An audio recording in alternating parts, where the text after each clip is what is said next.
Assalamu alaikum jama'a. A ci gaban bidiyon mu na biyu, a bidiyon mu da ya gabata na farko mun yi magana akan structure na HTML da ake yin sa. To insha Allah kai tsaye a wannan bidiyon za mu tafi bayani akan waɗannan tags din da kuma element na HTML da amfanin da yasa ake yin su. Yanzu kai tsaye zan tafi zuwa ga notepad dinmu. Ga inda muka tsaya nan a lecture dinmu da ya gabata mun sa background color mun sa green, wanda ya sa homepage din mai zama green kamar haka, amma ba abin da muka rubuta a ciki. To insha Allah yanzu kai tsaye gashi nan za mu ci gaba da bayani a kansu. To wannan duck type din, daga open tag na duck type zuwa closing tag, yana kana bayyana browser cewar ga document type din da kake amfani da shi shine HTML. So wannan open tag na HTML, closing tag na HTML, wannan abin da yake tsakiya gashi nan na yi highlighting ɗinsa shine tag name of the tag kenan. So wannan kuma abin gaba ɗayansa daga nan ɗin zuwa nan gaba ɗaya, da shi da wannan closing din nasa daga nan zuwa nan su ne elements. Nan zuwa nan open closing tag, in ka ɗauki wannan gaba ɗaya a matsayin open, ka ɗauki wannan gaba ɗaya a matsayin closed, sai a ce musu elements. wannan gaba ɗaya ya zama HTML opening HTML element, wannan closing HTML element. Amma iya wannan opening HTML tag ne, wannan kuma closing HTML tag. Haka yake. To gashi nan da wannan HTML da wannan komai yana tsakiya.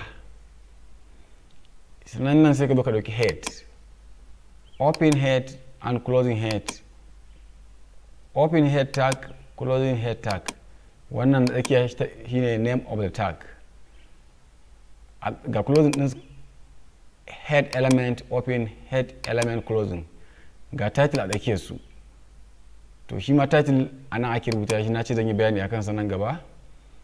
Sai body kuma na background din na wanda muka sa background color green. Body a tsakiyar body da body anan ake rubuta komai da komai anan filin kenan da na bari. Wannan shine open body, wannan shine closing body. HTML kuma ya kulle su gaba ɗaya saboda a cikin HTML suke. To duk abin da zaka tafa na cikin website ɗinka ko abin da kake so ya bayyana a cikin browser ɗinka visibly, to anan ake rubuta shi. Yanzu bari mu fara kai tsaye. Misali ku ga irin yadda ake rubuta abubuwan da yadda suke tafiya. Bari mu fara, bari da rubuta wannan a takaice, in ce hello world. Yanzu ina so na yi printing ɗin wannan a browser. Bari ce save, na refreshing ɗin browser. Ga shi ne ya fito hello world, amma kuma ya fito a gefe. To ni wannan son kashi nan center, sai in koma cikin program dina, saman hello world din a cikin dai body sai in rubuta center tag. So ne saving din sai yanzu komai a cikin wannan program da nake da mai na center. Ngani kai daga shi ya dawo center. So bari in yi wani misali, bari in kofe shi in yi su da ɗan yawa. Control C ne, Control V, enter key, Control V, enter key, Control V, enter key, Control B, enter key, Control B. Ngana yi su guda kusan uku. To yanzu anan na yi save, na yi refresh, kun sai da suka ɗaya gaba ɗayansu. To a wannan tsayin da suka yi sai na sa break line za su dawo normal yadda ake bukata. Yanzu bari sa break line kai tsaye, bari in kwafe shi kowane line in sa masa.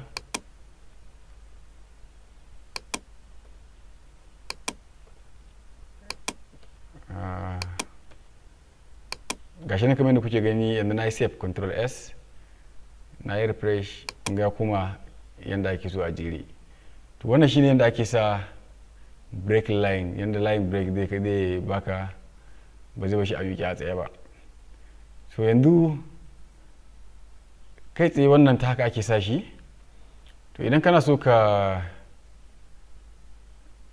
buɗa shi ya fi haka, za ka yi ƙara wannan line break ɗin a daidai wannan. Ina so ya zama ya ba da space da ɗan yawa tsakaninsa da wannan ma ina so tsakaninsa da wannan ya ba da space da ɗan yawa. To bari na yi saving control s, bari na yi refresh guda ga yadda ya raba ya zama kan paragraph. To a haka yake idan kana so ma ka ƙara bashi faɗin ya fi haka, in ka ƙara wani yadda ka ƙara abun haka zai ƙara bashi break line, domin line zai ta karyawa yana ƙara ƙasa da shi. Ko kai save ko kai control s, refresh ko kuma kai control r. Wanga control r ya ƙara buɗa shi, refresh kenan. To haka ake buɗa shi. Ko da ka tashi design website ɗinka dai idan ka san yadda za ka dinga tsara abubuwanka, don su waɗannan abubuwan su ne abubuwan da in ka sani a hankali za su baka dama ka dinga tsatsara website ɗinka yadda ya kamata. Idan ma a ce nan da masu kake ka raba su ma da ke su ka ƙara ɗan bubbuɗa su, za ka zo saman wannan shi ma sai ka ƙara mai ɗaya, wannan ma sai ka ƙara mai ɗaya, sai ka ɗan buɗa da bata kai ta sauran ba kenan. Sai ka refresh gani nan gashi nan ya raba, wannan ma ya raba. To shi ma wannan bari raba shi kuga.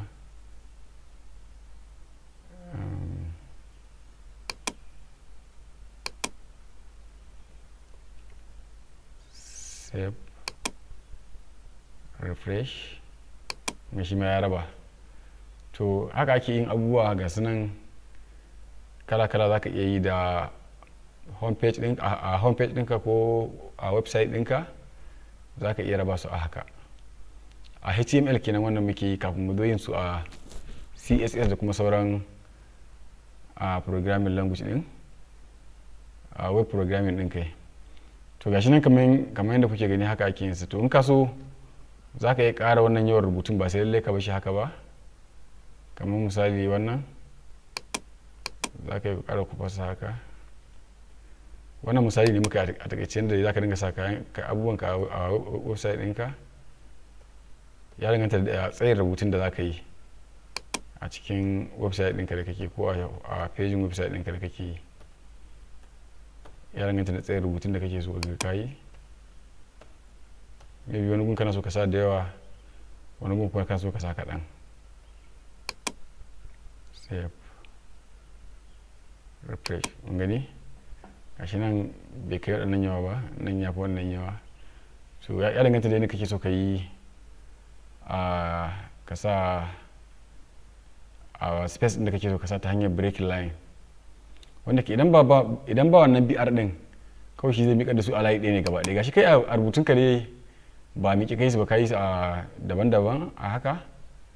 Amma shi in baka sa wannan break line ɗin ba, kawai ya tashi miƙa masu da zai kamar yadda nuna mana ɗazu, a layi ɗaya zai miƙa maka da su haka ɗaya kawai. So kaga idan baka san yadda ake waɗannan abubuwan ba, akwai matsala kenan. To insha Allahu a ci gaba da tutorial ɗinmu na gaba za mu kawo muku yadda ake, za mu ƙara bayani akan wannan breaking line ɗin, sannan za mu yi magana akan yadda ake sa space, line space, inda za ka sa space tsakanin kamar nan da nan ka buɗa shi, haka nan ma ka buɗa shi. Shi ma za mu yi magana a kansa. Sannan za mu yi magana akan paragraph kansa, inda wannan ba paragraph ba ne. Za mu yi magana akan shi ma paragraph ɗin insha Allahu a bidiyon mu na gaba. Bayan paragraph za mu duba sauran abubuwan da suka shafi irin su order line da kuma unorder line da sauran abubuwan insha Allahu a bidiyon mu na gaba mai zuwa duk za mu sa waɗannan abubuwan. To wannan shine a takaice yadda ake sa wannan line breaking kuma ce break line din. Gashi nan kun ga dai wannan hello world din shi na kwafe shi gaba ɗaya.